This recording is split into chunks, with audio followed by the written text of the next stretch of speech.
I'm George Scaggs for Texas Insider.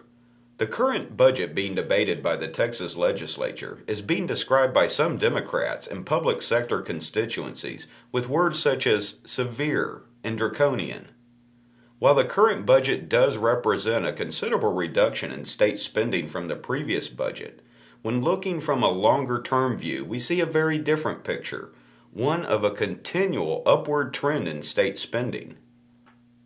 Actually, the Texas budget ballooned from $118 billion in the 04-05 cycle to a whopping $182 billion in 2010-2011.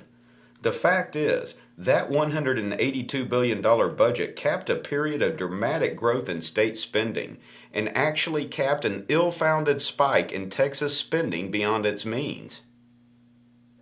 When compared to the 02-03 budget of $114 billion 10 years ago, the current proposed budget, the very same one that is being called drastic by some, reflects a 31% increase in state spending over the last decade. Compared to just 5 years ago, the currently proposed $164.5 billion budget represents a 20% increase in state spending.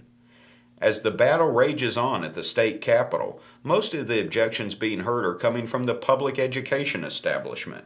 Day after day, public employee unions and liberal constituencies are in Austin protesting. They contend that education for Texas children is not being properly funded. But when we look at the aforementioned growth in state spending, it is precisely funding for public education that has grown most dramatically.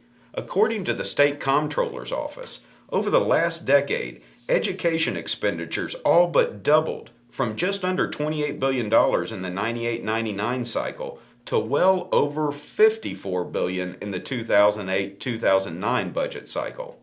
Though some growth in education spending has been necessary to cover the growth in student enrollment, it is spending per pupil that has exploded, far outweighing the inflation rate. Referring again to the State Comptroller's Office, over the last decade, we can see that per pupil expenditures in Texas grew by a dramatic 63%, double the accumulated rate of inflation over the same period of time. Clearly, it's not that the current budget being proposed is punitive on the spending side. Rather, it's a common-sense approach to correcting a previous spike in spending, one that the state of Texas clearly could not afford.